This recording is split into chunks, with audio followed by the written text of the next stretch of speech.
Me katxiz la mar, keinu honek gauza asko isladatzen ditu. Grina, debekua, frustrazioa, nei txikitan askotan emate zinola flast eskuan, eta ezitzeko modu bazen. Gaur egun dona, ez dakit, gauza horiek kudeatzeko eta emozioak eta emozioen kudeaketantzako garrantzitsua da, ez da? Oso garrantzitsua, denoi gertatzen zaigu, beraz, garrantzia eman behar diogu. Dona, terapeuta emozionala da, formatzailea da, eta gaur asko ikasiko du zurekin, Adi ongo bea, emozioak kudeatu behar ditugu eta ondo, adi lagunak.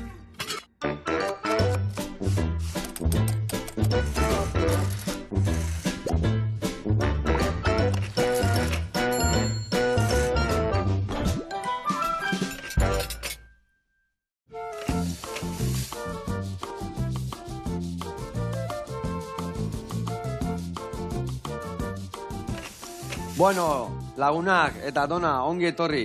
Zer da emozionekin lan egitea? Zer gauza handia da izan? Motxian. Esango nuke gure barruarekin lan egitea eta garenarekin eta gertatzen zaigunarekin lan egitea. Eta oso garrantzitsua da gu hobeto ezautzeko gure barruak, ez da? Nik esango nuke baietz. Eta, bueno, hoi dana janakin lagundu behar da, ez da? Hori beti hobeto. Hori beti hobeto. Elkarrekin ikusiko zuen barazki pastela ingo deu, gero pare bat lagungarri, eta aldi berian gure barruak hobeto ezautu eta ikasi ingo dugu asko. Adi lagunak.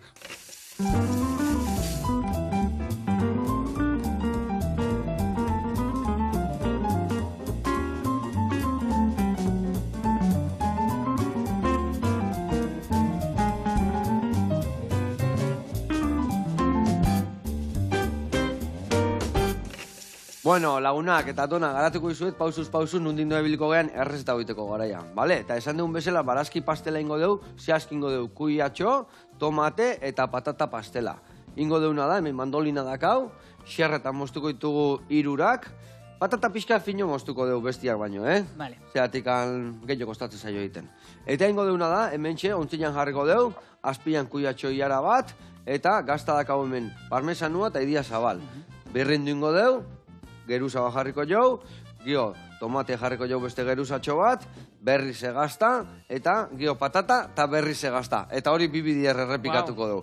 Eta gero ingo deuna hau, labian labian bukatu iten, berriz ateuden boa pixkat, Zatikan gordinik handi joa patata eta dana. Orduan 45 minutu dola berriz ateitu. Hoi, labian ingo deu, eta esan deun bezala bi lagungarri ingo izki jau, gio plateraratzeko garaian, ingo deuna da pesto bat eta tomate saltsa bat. Pesto iteko garaian, hemen ingo deu perexilian pestua. Normalian bakizu albakakin izateala, freskagarri izateala, baina bueno, perexila dakau gaur hemen, da horrek segin ingo deu. Ingo deuna da, bai, intxaurrak, gazta, baratzuria eta hartu perexilo mordo bat, ontzi baten sartu, gatza, olio virginia desente, birrindu eta hoi listo dakau. Eta hoi geho, platenen ondon lagungarri jarriko deu, eta azpin jarriko jau tomate saltsa bat. Hola gau, tipulina, baratzuria, pipermina eta tomatia. Barazki txikitu, ondo goxatu, gero tomatia ondo raiatu, birrinduta berta bota mami guztia, goxatzen utzi eta listo, eta gero platera datu. Eta gure emozioak kudeatzen hasi beharko dugu. Bueno, ja, ni hoi da, eske emozionatu iten ez batzutan janari jakin da, gozia, sartzen zaigu denbo baino lehenu, ez da? Bai, guztiz. Bueno, lanak banatuko ditut. Venga. Ni hemen hau xerratzen jungo naiz, eta nola, geruzak iten jun bihargean, ingo deuna da, hemen dikan berrindura bai biharko deu, eta zu kudeatuko zu, bale? Zaiatuko naiz. Baitu, seguru ondo ingo zula, seguru. Bueno, emango izutena da hemen ontzi bat, dana igual este biharko, Moztu idia zaban gaztan adibidez, hola, laurden honen erdila, asalak endu, eta gero geruza potolo hartu, azkazalak eta ez harrapatzeko, eta mendik jutezia horre. Azalak kingelditu arte, eta gero parmesanoakin berdina. Berdina, hauen erdia eta honen erdia. Eta honen erdia, igual gutxi, igual xerra bat mozten dezu horrela, azala gorra eskun hartzen dezu, eta horra xerratzen dezu dara. Desente biharko dugu, geruza goitzian, gazta botako jo fundamentuakin. Bueno, dona, kontai guzu, gure emozio hauek, ez ditugu ondo kudeatzen? Ez digu ondo erakutzi? Bueno, bakoitza berea. Horrezin nahi sartu, bakoitza kudeatuko du berea, eta ez dakit ondo egiten den edo ez, baina bai esango nuke orokorrean, ni beti egiten galdera, nundik angatoz? Zer jaso dugu gure haurtzaroan txikia garenean, eta hor mamia handia dago, ez? Ze askotan, nahi gabe, guk ere horrela ikasi dugulako, esaten diegu aurrei eta nerabei, eta ere beste helduei esaten diegu, venga, hori ez da ezer, venga, lasai hartu. Arrunta izango balitz bezala, o ezer gertatuko ez balitz bezala. Hori da, ez kezkatu, eta beti kontuan izan behar dugu ez dela berdina esatea hori lagun bati, hau da, beste heldu bati, edo aur bati. Ze aurrek sinisten dute behaien heldu erreferenteak esaten den guztia. Aur bati esaten baldin badiozu... Zeo esaten diozu eta behientzako zu ikur basea, eta orduan esaten diozuna barneratu iten du. Hori da, guztiz. Kontu izan behar dugu ze esan da nola esan, segun ze gertatu zaien, ez da? Hori da. Ze guk esaten baldin badiogu aurrei, adar bakarrak existitzen direla, sinistuko dute. Eta esaten baldin badiogu tuntuak direla, sinistuko dute. Bai, esaten baldin badiogu gertatzen zaien hori ez dela garrantzitsua edo, venga, ez da ezer. Aurrea bizitzakin, sinistuko du, barneratuko du, eta horrekin egingo du aurrera. Orduan, ze gertatzen da, askotan gaur egun garen helduak dagola oso definitua izan ginen aurreto nerabeen gatik. Orduan, hor gertatzen zaiguna, barruan, ez? Esaten genuen emozio horiek ezagutzea, jakitea zer gertatu den, nola bizitzen ditugun oso garrantzitsua da, horiek kudeatzeko edo era polit eta goxe batean bizitzeko. Hori beti esaten du bai, ez da? Guk gaztetan 6 izangean nola pasara deun ze gertatu zaigun, asko izango ala, heldutan 6 izango gehan, da nola barneratuko ditugun gauzak, ez da? Hori da, eragina handia daka. Ez da, nik beti esatet ez dela determinantea, ez da matematika. Bai, dana ikasi alda eta dana hobetu alda, baina okerture bai, ez da? Normalian okertu. Bueno, denetari dago beti, ez? Bueno, eta zure eginkizunua nola da? Nola terapeuta sistemiko nola kudeatzen dezu? Nola... Jo, ni iritsi naiz terapeuta izatera nola baitu da. Terapeuta moduan lan egitea pixkat era organiko batean. Ni hasi nintzen... nik beti esatet, 19 urte nitula, olako krisi potente bat izan nun, zeina nik nere buruari esan nion, dona, edo zerbait egiten dezu, edo horrela gaizkizoaz, ez? Emozionak oso era bizian eta bortitzean bizitzen nitun, eta desajustea handiak nitun, ez? Orduan, horre hasi nintzen irakurtzen emozioi buruz, pixkat psikologiaren munduan barneratu nintzen nahi gabe, eta ikasketa oso handia egin nun nere bizitzan, ez? Aldaketa oso handia, hasi nintzen ezagutzen zer gertatzen zen nere barruan, eta niretzako klabea izan zen, nik esan nula, ostra, ez nago eroa. Eta gertatzen zaidana badu oinarri bat, ez? Bere zentzua da, kara, ez da? Baude emozio batzuk, badaude bizipen batzuk, zeinak eragina duten. Orduan, 26 urtekin hasi nintzen formakuntzak ematen. Nik egin banu bide bat oso esanguratsua, mundu guztiak egin dezakelako, hori da nire sinismena, ez? Mundu guztiak aldegula garatu gure kontzientzi eta adimen emozional hori. Orduan, hortik, formakuntzetatik, jendeak ere formakuntzata gero esaten zian, edo, niri hau gertatzen zait, kasu pertsonala kontatzen zizkiat, eta hor bide laguntzan hasi nintzalarik, terapia munduan sartu nintzen, ikasketak egin nituen, eta hortikan terapia emozional sistemikoaren kontzeptua edo oinarriarekin egiten dut lan, dela pixkat, emozioak hartzen ditut kontuan, eta sistemikoa da, gehien bat kontuan hartzea gure harremanek, gure bizitzan eta bizipenetan duten garrantzia. Eta horiek kudeatzeko eta ordenatzeko, teknikak eta tresnak daude, eta pixkat hortan egiten dut. Oso garrantzitsua da ondo kudeatzea, ondo laguntzeko, ez da? Osea, ondo eramateko bizitza alegia, ez da? Eta nola, zer bihar du jendeak, zertan laguntzen dezu gehiena? Zertan dezu, zer aldera zaila. Bai, zaila, ez da? Segun zenei, eta segun nola, ez da? Baina, egungo da, ez da? Gehienetan batzuko, ez dakit, honekin iten deuan kasartu, o beste hontan, o fijatzea gehiagi bestiak zezateguen, o bestiak zezateguen, enbede gure barnia ikusi, ez dakit. Bai, denetegi dago, nik azken aldian bai fijatzen naizela, asko egiten ari naizela lan, pertsona ezberdinekin, baino adibidez, eta hau beste batzuen artean, baino harreman gatazkatsua dutena, amarekin... Harreman bikotian, otxian, amarekin, behaien jaiotzeko amarekin, edo agian aitarekin, edo guraso eta alaba edo semearen harreman hortan, gatazkak, desajusteak, desorekak egon direnean, batez ere haurtzaroan eta nerabezaroan, etortzen zaizkit helduak, eta aurrak ere bai etortzen zaizkit, lan egiten dudalako aur nerabe eta helduekin, pixkat horrekin lan handia egiten dugu. Gero, helduak etortzen direnean, askotan da, begira, lagunekin edo bikotearekin, bai ditut gatazka hauek, pixkat eguneroko gatazkak ditugunak denok edo iai gehienok, baina oinarrira juten garenean hor ikusten dugu gatazka hundia. Ez que ez da, erretxa, nik hor ikusten detena askotan, zuk ikusten duzuna zerbait oso arrunta dana, oso, ama honena da, nik ama esateuna, eta geho beste lagun bat esate, nahi amak abandona bintzin. Eta, ez esatezu jente hon, ez da? Osea, orduan ja emozioak ja desberdina dira, ez da? O bakoitza pentsatzeuna bizitzai buruz. Bakoitza ditugu bizipen ezberdinak. Pentsatu nahizetan ere ama da, munduko berena gertatu daitezke hor desajuste ezberdinak, ez? Gatazkak, bizipen ezberdinak, orduan. Niretzako garrantzitsua da, horregatik egiten dugu hau terapian eta formakuntzetan ere erasakon batean. Juten gara oinarrira, juten gara sakon, ez gara gelditzen titularrekin. Nere amarekin ondo eramaten naiz. Bale, guazen ikustea zer da ondo, zer gertatzen den, edo, bueno, askotan ere gertatzen da, batez ere aurretan erabekin lan egiterakoan, nun beraiek ez duten erabakitzen orokorrean etortzea, ez? Gurasoek ikusten dute hor zerbait, esate dute, venga, pues eramango dugu terapia, orduan, aurretan erabekin beti egiten dugu lan era oso simboliko batean, eta hori ere eraman daiteke helduekin lan egiteko eran.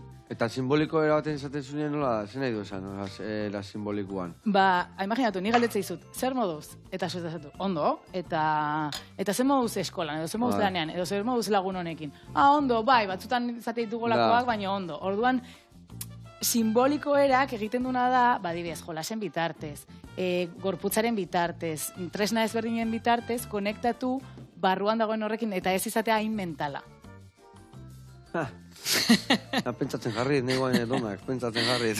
Joseba, galdera bat, hau bejuntatu baditut? Elkartuko deu, eta bitxak botako ditu. Hau gutxi da edo ondo da? Ondo da. Gero, gehi pixka gehiago berbado, emango jo horra. Ni hemen ja lendabiziko geruza garrikoet, eta gero zu gazta garriko jozu.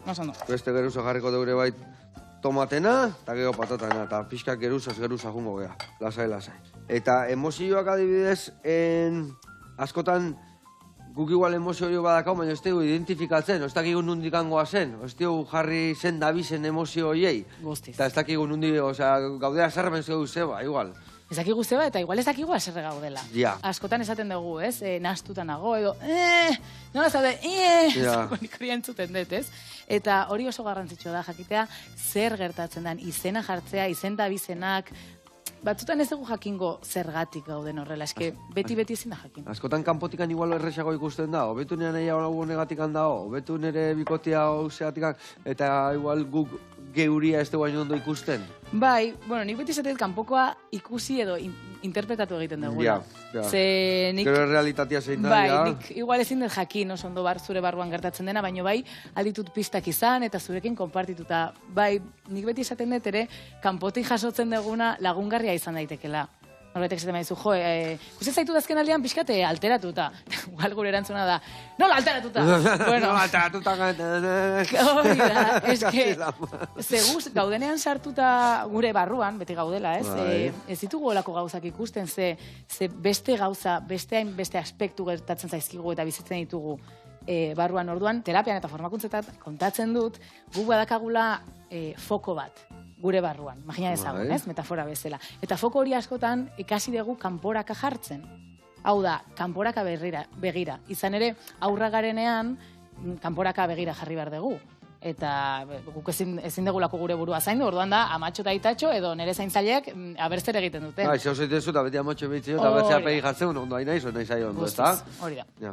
Orduan, foko hori, flexo bat bezala, badu, beste norantza bat aurkitzeko aukera, eta da barrura begira. Orduan, adinarekin, juten gera, barrura begiratzen, eta ikusten zer dago gure barruan, ze pentsatzen dugun, ze sentitzen dugun, eta hor gauden mekanismoak edo patroiak ikusi zazkegu, batzutan laguntzarekin, horregatik dago terapia, eta dago formakuntza. Eta emozioak dira hori, egiteko bide oso polita eta oso zuzena. Izan ere, emozioak gure barnearekin konektatzen diguten tresnak deituko diogola, ez? Zuzenak dira. Beraz, izena jartzea, jakitea zer sentitzen dugun oso garrantzitsua da. Ze izen da abizen dazka? Zeintzuk dira izen eta abizen hori? Ba, denetarik. Asko daude ez da? Ba, segun kultura, hor, ere, ikusten ditugu... Eskat hartuko izut, eskat bilan aztu, horrengo gaur zaiten jugu nahiz. Segun kultura, segun gizartea, segun bizitzen duguna, hor izen eta bizen ezberdinak daude. Hemen aurkitu izazkegu frustrazioa, kezka, erabetasuna, kontzientziako harra, lotxa, poza, tristura, horrezke da. Eta askotan zeatik ez dugu barroa behitzen da gure horrei buelta ematen. Igual, ez gara gai horrei buelta emateko, ez dugu nahi begiratu askotan, ez dugu nahi konturatu. Edo ez dugu ikasi barrura begiratzen. Esaten duena, ez? Txikitan ikasten dugu kanpora begira, orduan barrura begiratze hori edo akonpainatuta egiten dugu, edo igual ez zaigu ateratzen. Nik esaten dizu, nik krisi potente bat izan nulagatik, begiratu nun barrura. Baina igual krisi hori ez baritze egongo, pues orain ikan jarraituko nuken ere patroi eta era inkonstientean funtzionatzen. Eta horregatik zu berda jende profesionala jun eta hau dena ondo kudeatzen jakiteko. Hori da, eta askotan bakarrik ezin dugu ere, segun gure buruan ere trampak egiten ditu. Hauek ekiditeko edo alde batetik bestera. Orduan hor ere bai gertatu daiteke, imaginatu, ez? Ni txikitan haserretzen nintzen bakoitzean, zigortu egiten baninduten, ez hitz egiten, nik hor, txikitan ikasi dut patroi moduan... Isirik egoten. Orduan hori errepikatu egiten, eta hori askotan ezin dugu jakin. Baina batzutan, gertatzen dira gauzak bizitzan, klak bat egiten digutena eta laguntzen digutela, eta horregatik terapia edo formakuntzak edo beste norbait profesionala dena laguntzen digu barrura begiratzen eta hori lantzen nolabait. Eta emozio horiek kudeatzen ikasten deunean, ja lasaio bizigea, hobeto bizigea, edo ja sarretik ateatzen, ja. Ez dut uste, ez da fantasia bat. Bai. Ez da pelikula bat, baina bai ditugu tresna ezberdinak, dakagu kontzientzia. Eta kontzientzia pizten dugunean, nahi kontzientzia ditzen diot, barruko argiari. Zailagoa da patroietan eta automatismotan erortzea. Zeia dakizkigu gauzak, ikasi ditugu gauza ezberdinak egiten. Eta ez da bakarrik emozioi izena jartzea, baizik eta lanketa bat egitea hoiekin. Eta tresna ezberdinak izatea gure emozioak era osasuntsuago batean edo kontzienteago batean bizitzeko. Eta hor bai aldaketa badago. Ez da magia, eta lana da, eta galdetzen baldin badiogu, adibidez, ez dakit beste terapietan, baina terapian nerekin daudenak eta formakuntzetan, esango dute lana dela. Eta ala izan behar du nerekin. Eta zein zen da bizendazka, zeintzu dia emozio arruntenak eta zeintzu dia... oso arrunta, izan daiteke, haserrea, frustrazioa, poza, tristura, lotxa, nazka... Horiek dira oso ezagunak, ez? Eta hor, daude beste batzuk, helduak egiten garen neina, zeloak existitzen dira, kontzientziako harra, ez? Ezkentzea hor gauza bat burutik, eta bueltak ematea, antxetatea, antxetatea. Azkenean, emozioak dira, barruan bizitzen ditugun aldaketa, gorputz aldaketa ezberdin hoiei etiketa bat jartzea. Zuko esaten zuen bezala, izen eta bizena jartzea. Eta batzuk bai dira arriskutsuagoak bestia baino? Batzuk gaitza gehiago hartzeigo bestia baino? Nik esan nuke arriskutsua dela hoiekin egiten duguna edo hoiekin bizitzen duguna. Ez emozioa bera. Baizik eta ni baldin banago oso haserre eta ikasi baldin badet aguantatzen estanda egin arte, agian estanda hori arriskutsua izan daiteke. Baina da estanda arriskutsua dena. Ez emozio. Ja, porque emozio beti ongo dira, ez da? Oiek ezin dira kendu, osea, oiek beti eukiko ditugu, ez da? Kentzen dira, hiltzen garenean. Ja. Orduan, bizirik baldin gaude, emozioak sentituko ditugu. Bera, sinale ona dela, esango nuke nik. Bai, du diga, Ona, dona. Eta, Augustia, ze egiten dezu gehiago? Osea, jendia jute zeizu zure gana, eskoletatik ibiltzezea, o nondin ibiltzezea hau denak kudeatzen? Denetarik egin dezegia esan. 9 urte nijoa honetan lanean, eta oraintxe bertan badut kontsulte bat Donostin, eta horre terapiak egite ditut, eta formakuntzak ere bai. Eta batzutan, udal ezberdinetatik deitzen naute proiektu ezberdinak egitea, orain Laizter nijoa ere bai Hernanira institutora nerabekin lan egitea, eta badaude proiektu ezberdinak, eta gero nire burua beti dago sorkuntzan, orduan beti aurkitzen ditut tresna ezberdinak eta bide ezberdinak, hau eramateko jendeari. Eta usten dezu batzutan helduegia harrapatzen deunean hau behan dudala? Beti balekoa izango, baina pixka txikitatik bai ikasi behar deula gauza hauek hobeto kudeatzen. Zan dezu bezala, gero bezala ja behan du, ja... Gero esaten una, ja, edate iztezenean, ja, okerroagoaz, ja, hobeto gutxi iten dugu, ez da? Bai, zentzu badaka horre guztia, baina nik esaten dut berandu ez dela inoiz. Berandu da, hilda geho, esan dezuna, ja, ez da kasura mora, ja, berandu geho, seguro. Eski bakoitza dakagu gure ritmoa. Orduan norbait etortzen dena 40 urtekin, edo 60, edo 70rekin, igual bere momentua da, hori guztia lantzeko. Orduan hori aprobetxatu behar dugu. Ze gertatzen da, gu, helduok, baldin badakagu kontzientzia hori, aurrekin lan egiterakoan gurasotasunean, edo lan egiten baldin badago aurrekin, hori ere landuko dugu beraiekin, eta hori oso garrantzitsua. Bueno, ikusi ez hemen pastela nola indaun, Bikaina eman da, pastela prestauta. Hau, labian sartuko dugu. Ez dio gatzik bota, olioik ere ez, bakizue bi gaztauek nahiko potentek diala, bere gatzan puntua emango jo, Gero koipiare badaka, Hau, holaxe, behin erreta, earki gelditukoa. Ingo duna da, labian sartu, eta erreportai bat ikustea jungo geha. Hementxe, horrela, esan duna, Berroi bat minutu, biharko ditu, berroi eta goztora. Gio, dago jutia hola labantxo batekin sartzen, da ja patata eta biguina topatzen deunean, ja listo eukiko dugu. Hemen martxan dakau. Eta bitarten esan dugu bezala, erreportea ikustea jungo geha, zehazki zumbiara jungo geha, gaztakin gaudenez, gaztandegi batea goaz, eta goazen bertara ikastea. Baina arte.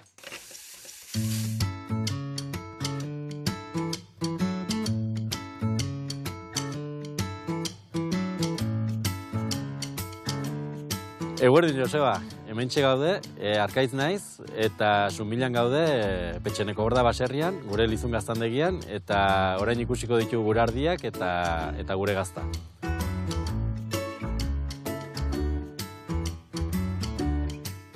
Hemen Zumbilan gaude, Nafarro iparraldean, Malerrekako bailaran, eta, pues, hau oso leku ezea da, maldatxua, baina, bueno, aldi berean, ustez polita eta bizitzeko toki edarra. Ardi hauek latxa arrazako ardia dira, betitik hemen egondu den arraza delako, eta hobekien egokitzen dena inguru oneri, ez? Bazkatzen txugu, bueno, kanpun daude, eta hemen kanpun bilatzen duten guzikin. Gero, umeiteko garaian barrerin egoten dire, eta orduan udan biltzen dugun belar idorrakin eta baita luzerna pixkot eta pentsu pixkoatekin, pues hortzaten txugu, eta ero jesteko garaien ere baita, bueno, gero ja baita ere, hasten dire berriz kanporateratzen, eta ero kanpoko belarra, eta gero uda partean egiten dugun belar ondua. Horrekin bazkatzen txugu. Hemen dauzkagu berandu erditzeko daudenak eta ekografiatan antzu eman zutenak, ariakin oindik. Eta etxean berriz han dauzkegu, pues ja umeitiko daudenak, eta ja bildotxak ere hasia dire, eta umeiten hasia dire, eta ero ja baita ere jesten hasi garenak ere bai. Nere gurasoak hasi ziren, oin dela ja aspaldi, gazta egiten eta asunto guztionekin, beraia ja jubilatu dire, eta orain ni nago hemen, eta bueno, hor dauzkegu ni, eta gero laguntzen diate 3 emakume, Pili, hemen Zumilako emakume bat, Natalia, eta Itziberrek. Eta, bueno, lauren artean saiatzen gara hau den aurrera ateratzen. Eta gure sistema da pixkat, gure esnea aukegu, gure ardiena, gero aparte baita esnea biltzen dugu ere bai, hemen inguruko baserritan, eta gero esne guzti horrekin gure gazte egiten dugu, ez? Gure sektore honetan ikusten dena da gauza gero testugu daudela, lan handia da, margena gero eta txikigoa dire, eta gero bestaldetik burokrazia handia da, eta gero eta esigentzi gehiago, eta zaila dago. Dagoen bezala ikusten da ez dagoela releborik eta ez dagoela hori, baina, bueno, ne ustez, beti aurrera egin behar da, eta ne ustez administrazio bere aldetik pixko jartzen badu eta hori, ez denen artean hau aurrera ateratzen dugula. Eta ni behintzat, personalki, ni behintzat gustatzen zait eta etorkizuna ikusten dio dela.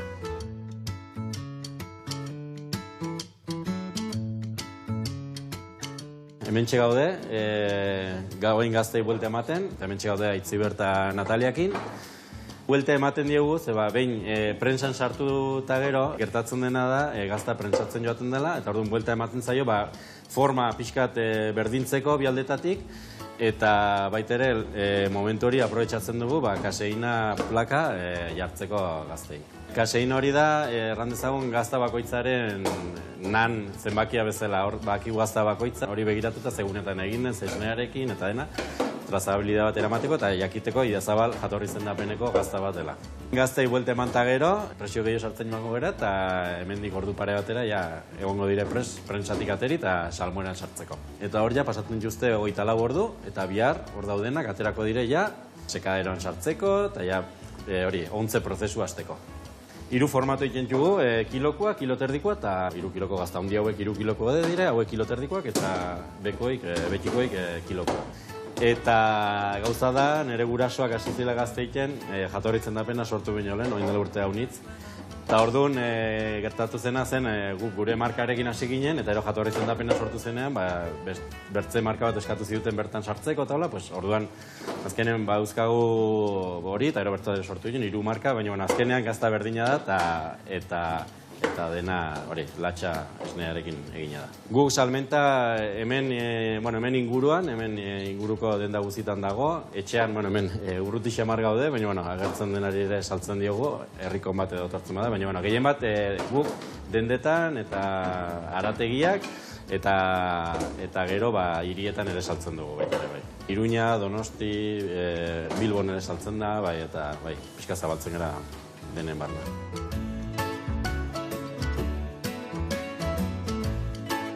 Hementxe gaude, ja gazta bukatuta hemen, eskuartean, eta hementxe dauzkagu gure 2 gazta mota erran dezagun, gazta berdina dazken finean, esne berdinarekin egina, baina, bat Idiazabal jatorri zendapenarekin, eta bestea gure etxeko betiko markarekin, eta hementxe gaude, Zunbilan, eta hauxe da gure gazta, osak nahi zunan, hementxe dago, Lizun gaztandegia. Agur, Joseba! Hau Arkaitz eta familia, artista hutsa zeate, gora gure mendik, ardi eta gaztagileak. Bezarka da handi bat eta jarraitu horretan, da esaten duz mesela, ez horrelegua.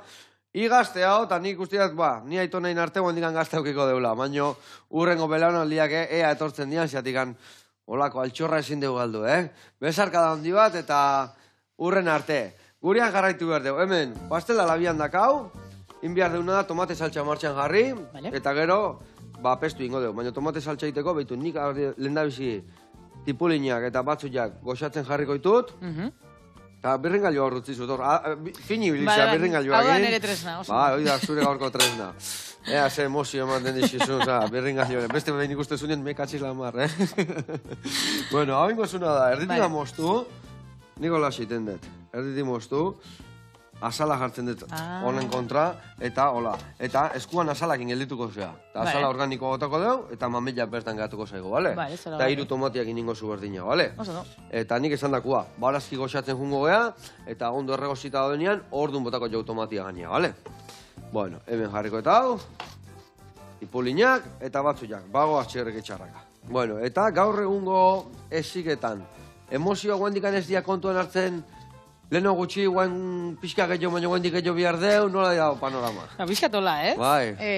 Nik esango nuke, hasi garela nolabait kontuan hartzen, eta horri balio bat ematen, baina niretzako aldaketa dijoa barrutik kanpora, ez kanpotik barrura, eta eziketaren aldaketa dijoa kanpotik barrura. Nolabait, itxura aldaketa bat egiten ari gara, bai, emozioa garrantzitsuak dira, baina norberak ez badu hor lanketa bat egiten oso zaila da gero. Ez dakik ondo kudeatzen, ez dakik ondo egiten. Ez dakik aurrei erakusten, nik ez baldin badakit nire aserrea kudeatzen, eta esaten baldin badiet aurrei aserrea kudeatu behar du, kudeatu behar dezu edo kudeatu behar da. Gero, nik estandak egiten baldin baditut, ez du ondo ikasiko. Nundik ikasten dute aurrek. Esenploa gatik. Aurrek ikasi egiten gaituzte. Aurrek, eta esaten deuna ekin kaso asko ditu dute, baina zer nola gauden, eta zertan egian, da horrei euneko 85. Bai, guztiz. Orduan, nik ere ikusten dut aurrek baituztela hor, behar batzuk, gutxi gora bera edo gutxinaka gizarteak nahi dunak asetu, baina oraindik lan handia dago. Adibidez aurrei ez da izan berrain autoritarioa, ez da? Esatea, hemen, nik hau esaten dut, hola da eta hola inbiar da. Baina ez da inerresa, ez da? Bai, eski askotan naztu egiten dugu firmeak izatea eta gauzak adieraztea eta segurtasuna ematen duen, bai, firmeza bat erakustea autoritarismoarekin. Hau da, hau egiten da horrela, eta listo, eta zurea ez da kabitzen. Orduan, ze gertatzen da, hori ez degunez nahi, eta askotan, gaur egungo helduok jaso izan degunez, hori gure haurtzaroan nahi dugu bestea. Eta bestea zer da, kontzientziari gabe, bestea juten gara beste aldera. Dela, gehiagizko fleksibilitatea, laxismoa deitzen zaiona, ez da. Aurrak egin nahi duena momentu ero egitea. Eta mugak, eta marko bat ez hartzea. Eta hori ere oso arriskutsua da. Ez que zaila da, hor erdibideko hori, zeatik gatutan, gaur egun, ez da umiak ez que hola nahi du, Jan, ez que honekin nahi du, ez beak eskukin nahi du, ez da gizeo, beak, baina... Hori oso arriskutsua da, ere. Oso arriskutsua da, ez da, oza, bai, pixkat ezin bihartzaile, ez da? Bi aldeak, bi estremoak inoiz ez dira hori. Orduan, bi polo horiek, bi estremo horiek, horretan, ezi egiten baldin badugu, sortuko dugu konfusio bat, sortuko dugu zurruntasuna, sortuko dugu, binkulo bat eta harreman bat ere oso minduta egongo dena. Orduan, ze gertatzen da, askotan, ez dugunez nahi autoritarioak izan, pasatzen gea malgutasun exzesibo horretara. Orduan, ze gertatzen da... Limiteak eta bai berdia, hori da, hor, ez dauden ez limiteak, azkenean pasatzen gea, rebotatzen dugulako, autoritarismo horretara. Eta... Nunda erdibide hori. Eta zeume, zuguraso, ze historia, ez da, bai. Oso garrantzitsua da, mugak jartzea, izatea, muga batzuk fleksibleak diren eta beste batzuk ez, gu izatea heldu bezala, bai hezkuntzan, bai aurrak baldin baditugu etxean, guraso bezala, edo hezitzaile bezala, gu izatea argi, gutxi gora bera, ze beti ezin da, baina gu izatea argi ere, zenolako baloreak ditugun etxean, zer nahi dugun transmititu, zeintzuk dira gure marra gorriak, eta horiek transmititzerako orduan, bortizkiti ez transmititzeko, transmititzea segurtasunez. Begira maitea, hau horrela ez dago egiten. Edo bai beti onartzea aurra nola dagoen moduan, hori oso garrantzitsua da, onartzea aurra edo, heldua, sentitzen duena, baino ekintzan edo jarreran muga batzu jartzea. Nik askotan hori ikuste batzutan, eta jantzi nahi desuna, eta nahi baino gero nik esateo jantzi nahi desuna, eta nahi askotan igual ze jantzeun da no, gazteun da gero bikotia tortzea eta me katxizla magarriarra indezu guain, nagola kon behar aldo eskola, eta aldatu iten dio, eta orduan behar ere, oza, si nik jarri nahi nahi bezala, ma igual aldau iteie. Eta nun dago neurria, ez da? Nun dago neurria? Ez que harremanak komplexuak dira. Ez ditugu harremanak era simple batean. Ni igual era batean nahi du ezi, eta bestiak bestia ez da kaudalok ikuspuntu berdina, ez da? Hori askotan gertatzen da. Tarteko hori noin topatzea, azkenian geho semia jutean nahi du legura, ez da? Bai, ez que segun familia eta segun, horregatik ezin dugu hartu lege bat edo esaldi bat eta bihurtu gure legea. Ez da matematika. Ez da matematika. Orduan ikusi behar dugu nolakoa garen, nolakoa dan aurra, ze momentutan dago, ze momentutan gaude, eta hor ikusi ze gabezi ditugun eta zer behar dugun. Horregatik terapiak du bere funtsa. Ikusteko pertsona hori, familia hori, prozesu hori bakarra moduan. Eta ez orokortzea. Zuri funtzionatzen dizuna ni egitea. Ez igual niri ez di funtzionatzen. Orduan argita garbi lehen da bizi bikotia jarri behar da, o bikotia, o gurasok, irakaslek edo harmonia batean behai ez nazteko historia ere, bai, ez da? Hori garrantzitsua da. Geroz eta argiago izan gu, helduok, referenteek, zer bai, zer ez, eta nola gutxi gora behar. Erresago eta harrapatuko du behaiek, bai, ez da? Aurrek behar dute segurtasuna, behar dute marko bat. Gu ere bai, baina gu helduak gara eta beste era batera funtzionatu dezakegu, orduan hori eskaini behar diegu ere bai. Eta emozio aldetik oso garrantzitsua da, normalean etxean badaude arauak. Ez? Sartzen zera etxeak, endetzen dituzu zapatillak, bazkaldu baino lehen eskua garbitu, maian denak elkarrekin bazkaldu, badaude arau batzuk, ez? Maian ezabestea edo, bai, segun familia. Baina emozionalki askotan ez daude arau batzuk, eta komian artean esaten dut. Zeintzu dira emozionalki arauak emozionalki, eske hori egia esan ez dugu ikasi guk, ez da? Emozionalki, bai, azken nian, norbait oso triste, oso zea da honian, arauek ere estrabiatu iten dira, ez da? Gure askotan formakuntzetan eta terapian hori lantzen dugu, etxeetan lan egiten dugunean, familiekin, aurrak dauden einean. Nik aldetzen eta askotan, zure aurrak adibidez aldute aserretu etxean, eta normalean denek esatu bai, noski, eta ze marko dakate hori egiteko. Ezin dute oiukatu, ezin dute jo, ezin dute txistu egin, ezin dute gauzak puskatu, ezin dute minarran berreburuari. Orduan da, oso ondo, porque zer gertatzen da, hor daudela arau batzuk, baina zer aldute egin? Zer bai? Bazterrea hundanean harrin, bakarrikan, o zein behar da zer horrekin? Ez dagoenean, arau horiek, ez dago marko bat, aurrek ezakite zer egin dezaketen. Aserrenago, eta gaina ezin dute zer egin. Igual, bai, oiukatu dezakete, edo gauzak puskatu, adibidez, nik beti gomendatzen dut, izatea egunkari zaharrak etxean, aurrak aserre daudenean, puskatzeko, aukera hori izateko beraiek, ez? Edo kojin zar batik jo, negar egin lasai, oiukatu baino ez daki nola, badaude hor, arau ezberdinak, mugak eta markoa ematen diotenak, bai gurasoei eta bai aurrei, eta horrek asko laguntzen du. Ze emozioak ez baditugu onartzen, ez baditugu akogitzen eta sostengatzen, hor reprimitu egiten ditugu. Eta reprimitzen ditugunean, hor ateatzen dira gaitzak, erantzun adaptatiboak, eta hori izaten da normalean kaltegarrian edo kateatzen gaituena. Eta hor gero ja etortzen dira kasketak eta historik, eta hor ja zer da, berandu gire bai, ja... Ez da berandu gire. Hor nien behar du, eta, ez da? Bueno, ikusi behar dugu hor, zer dagoen horren atzean, aur batek beti baldin baditu kasketak, egunero 3, hor igual behatu behar dugu, segun ze adina, segun ze momentutan, ze gertatzen ari da bere bizitzan, igual gurasoak separatu dira, etxe aldatu dira, igual eskolan ezak ze gertatzen ari da, beti begiratzen dugu hori. Oinarrira, ez da? Oinarritik heldu sustraietik historiak, ez da? Oso garrantzitsua, oinarriaz bagu lantzen, eske bestela airean eraikitzen etxe bat, eta ezin da. Ja. Bueno, eta horri dana, ni pentsatzen den, bai, baitu etxeako lana, ezitzaien lana, ez dakit, hor daude, bai, beti hartzen dute, bai, kontuan, bai, aitona monak, lagunak, oza, azkenian konjuntoa dala, ez da? Ez da, inoiz, oso zehatza izaten, ego, izan laike, baino... Izan laiteke, baino, bizitza komplexua da. Hoi da. Eta gure biologia komplexua da, eta gure harremana komplexua da, orduan, simplifikatzea dena batzutan ez du laguntzen. Orduan, ikustea komplexutasun hori eta hortik lan bat egitea, interesgarria da. Behar baldima da. Beti behar da? Ez. Batzutan bai, beste batzutan. Eta terapia emozional sistemiko hontan, adibidez, zeintzu dira teknikako? Zeintzuk, ze erraminta erabiltzitu zuzuk hau kudeatzeko? Teknika asko daude. Nik bai hasieran egiten dudala, prozesuaren hasiera, segun zeinekin. Bai aurrekin eta helduekin ez da berdina. Baina bai hasieran da pixkat ezagutzea, ebaluazio puntu bat egiten da, ez? Ebaluazio prozesu bat, zeina ezagutzen dezun aurrekin eta nerabekin, nola binkulatzen diren, zenolako apegoa duten, zenolako ezagutza eta lenguai emozionala duen, nola interaktuatzen duen beste helduekin, batzutan bere anai eta arrebekin baldin badaude, eta esplorazio fase badago, zeina helduekin ere, beren gurasoekin lan egiten da, eta referente gehiago esanguratsuak baldin badaude, ere bai. Batzutan ere eskolarekin jartzen naiz kontaktuan, segun kasua.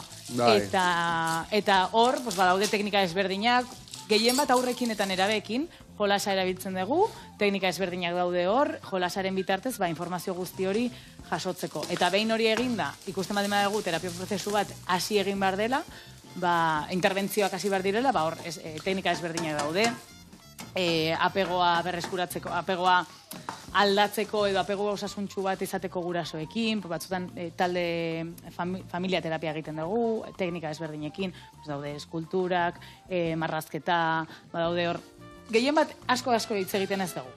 Aurretan, erabekin igual pixka gehiago. Zeukiten dezu zailo lan gehiago, gurasoekin edo umeekin? Biekin. Biekin, ez da? Aurrak etortzen direnean, gurasoak lan egiten dute. Batzutan gehiago, beste batzutan gutxiago, baina gurasoak referenteak dira, orduan lan egin behar da beraiekin.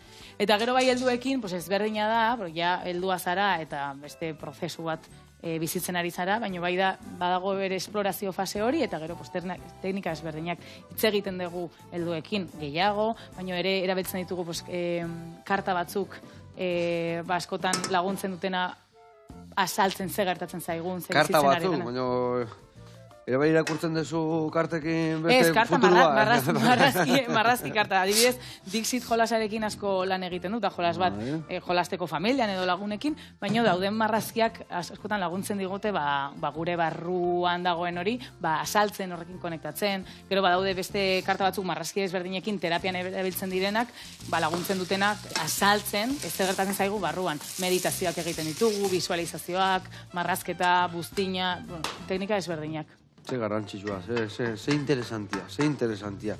Egia esan, hemen danak ikasteko daude, Eta egia esan, emozio horiek, ez ditunak kudatzen nire txikila oso nerviosua da gaina, eta batzutan nire hola nintzen, da honea oso ona, baina txarrak atzekenean hola gurutzatuta, baina hori kudeatzen jakin inbiar da azkenean, ez da? Bai, laguntzen. Porque azkenean zuretzako iten dezu gaitza, ez da? Eta ez dezunean hori ondo kudeatzen zukera ematen dezu igual momentu hortan askatzen zea, baina gehiago momentu txar hori gainean ematen dezu, ez da? Eta azkenean momentu horiek pasabe jardia, baina lasaizio, ez da? Bai.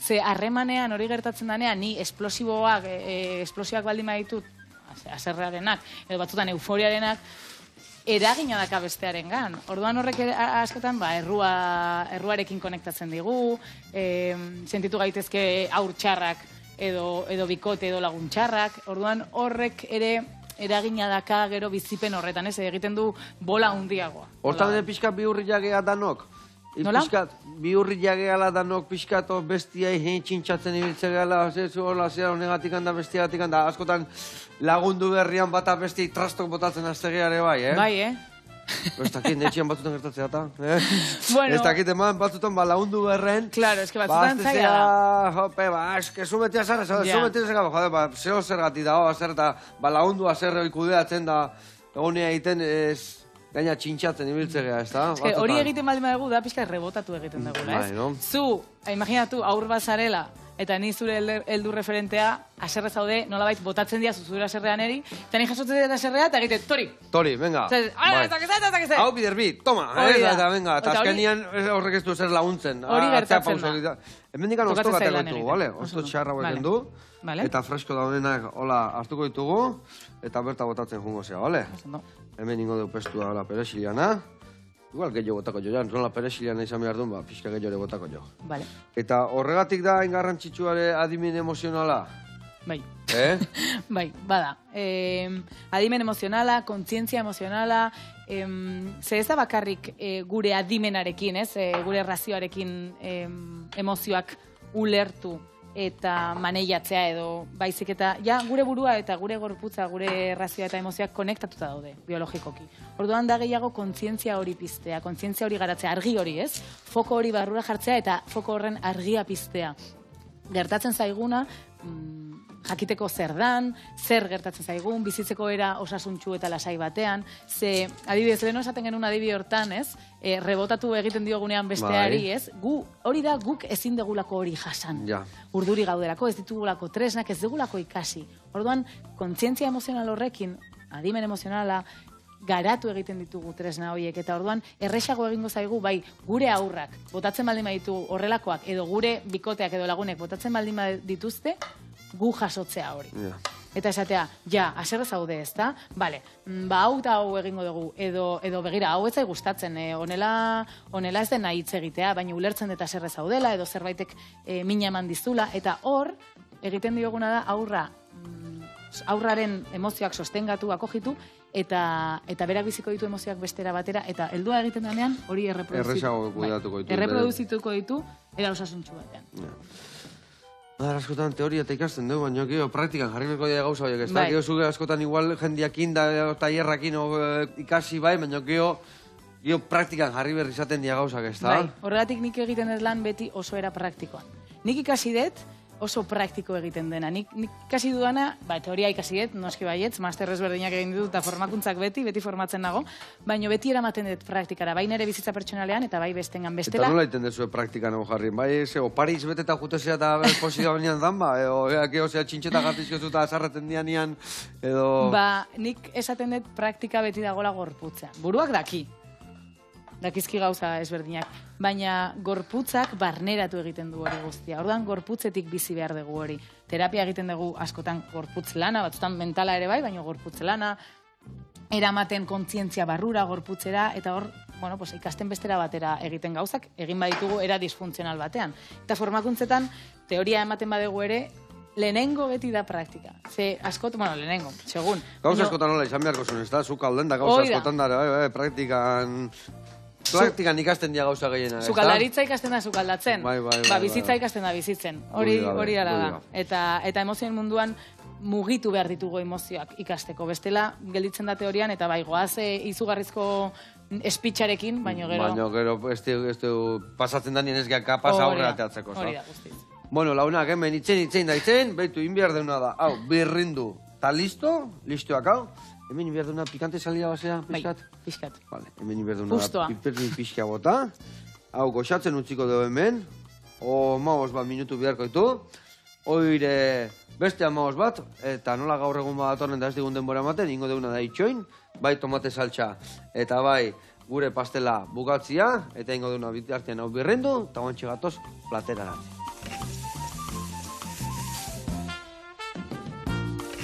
Bueno, guantxe jan berde bau, elkarrekin, Gaur egun ikusi, eharra joan, da, emozioa noa gotez da eskiun, Oida. Bueno, donak, bakit donostia raseala, kontsulta bendak azu, ez da? Bai, amara berri hau zoan dakat kontsulta, horre lan egiten terapian eta bai formakuntza txikiak egiten ditut. Eta gero mugitzen naiz, batzutan deitzen naute, pues, Hernanin lan egiteko, udal ezberdinetatik, Arrasate, bueno, mugitzen naiz. Deitzen zuen lekura, gutezia buru belarri, eta... Albaldin badet, Eta ez dakit nola topatzen zuen, nola izan hau zentruak, sare sozialetan nola topatzen zuen... Nire proiektua Educando la Emoción deitzen da. Educando la Emoción. Hori da, eta Instagramen, gero webgunea edukandolaemoción.com ere horre informazio guztia dago, eta nire kontaktuak, zein naizen, zer egin dudan, eta sortxe. Oso ondo. Mila esker, egia esan oso interesgarria izan da. Eskerrik asko. Eta jarraitu, goxatu erazten, da gudan noi hola emozioak txukuntzen. Agur lagunak, bihar arte.